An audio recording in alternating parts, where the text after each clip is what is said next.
नमस्कार। पुनरुत्थान विद्यापीठ में आप सबका स्वागत है। मैं इंदुमती काटदरे। आइए गुरुकुल शुरू करें। गुरुकुल शुरू करना चाहते हैं तो हमारे सामने आज के परिस्थिति में जो स्वाभाविक है उस प्रकार से इंफ्रास्ट्रक्चर की बात आती है। कभी लोगों को हम कहते हुए सुनते हैं, इतनी भूमि है, इतने दान देने वाले हैं, इतने संसाधन हैं, तो फिर अब तो गुरुकुल शुरू हो सकता है। इंफ्रास्ट्रक्चर की आवश्यकता पड़ती है, अर्थात भूमि चाहिए, भवन चाहिए, धन चाहिए, संसाधन चाहिए, ये सब चाहिए। परंतु ये होने से ही गुरुकुल शुरू होता है ऐसा नहीं है।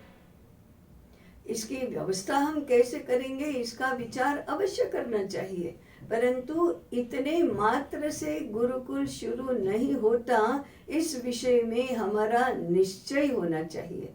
गुरुकुल शुरू होता है गुरुओं से। इन गुरुओं को हम सभी व्यावहारिक अर्थों में आचार्य कहते हैं। तो आचार्यों से गुरुकुल शुरू होता है, संसाधनों से नहीं। आचार्यों से गुरुकुल शुरू होता है, केवल छात्र अपने बच्चों को अच्छी शिक्षा देने के लिए इच्छुक ऐसे माता पिताओं से नहीं। इसलिए आचार्य को गुरुकुल की धुरी मानना चाहिए। ये एक बात। पूर्व में भी एक दो प्रकार से हमने ये बात कही है।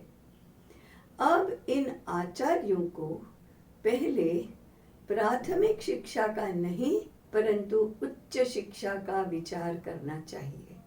अध्ययन करने वाले आचार्य गुरुकुल में ही अध्ययन कर रहे हैं ऐसा मानना चाहिए।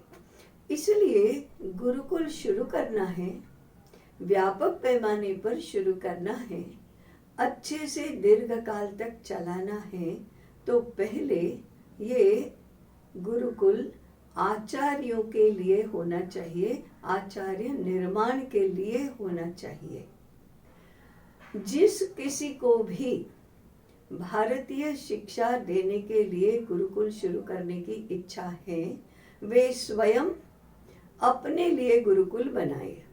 ये उच्च शिक्षा का गुरुकुल होगा, यह प्रगत शिक्षा का गुरुकुल होगा, यह प्रगत अध्ययन का और अनुसंधान का गुरुकुल होगा, ये आचार्य निर्माण करने के लिए गुरुकुल होगा।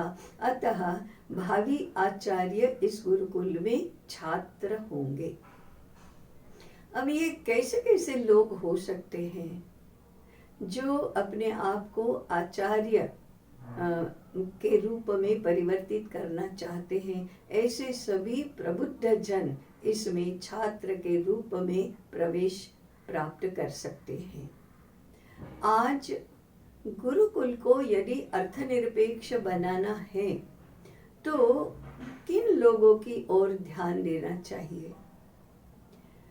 50 वर्ष के ऊपर के ऐसे इच्छुक लोगों को वानप्रस्थ स्वीकार करके अर्थार्जन की चिंता छोड़कर गुरुकुल में आचार्य बनने हेतु छात्र के रूप में प्रवेश प्राप्त करना चाहिए।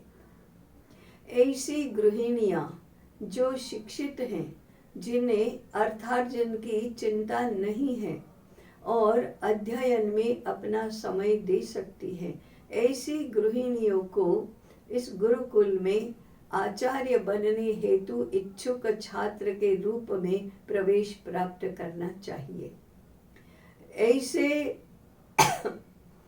ऐसे प्रौढ़ावस्था में प्रवेश करने वाले युवक जो अर्थार्जन की चिंता छोड़ सकते हैं, अपना परिवार चलाने के लिए पर्याप्त धन संग्रह जिन्होंने कर लिया है, सभी चरितार्थ उससे चलेगा ऐसा जिनको विश्वास हो गया है, हम अपनी आवश्यकताएं कम कर सकते हैं ऐसा जिनको विश्वास हो गया है, और फिर भारतीय शिक्षा की आकांक्षा जिनके मन में है, ज्ञान प्राप्त करने की इच्छा जिनके मन में है, ऐसे 40-45 वर्ष के तरुणों ने ऐसे गुरुकुल में आचार्य बनने हेतु प्रवेश प्राप्त करना चाहिए।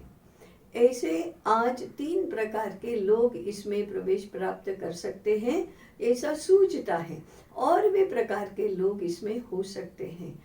तात्पर्य यह है कि अपने स्वयं के अर्थार्जन की चिंता जिनको नहीं है, पर्याप्त मात्रा में बुद्धिमत्ता है और ज्ञान की सेवा करने की अदम्य इच्छा जिनके मन में है, और जो स्वस्थ मन और शरीर के स्वामी हैं, ऐसे लोगों ने आचार्य बनने हेतु ऐसे गुरुकुल में प्रवेश प्राप्त करना चाहिए।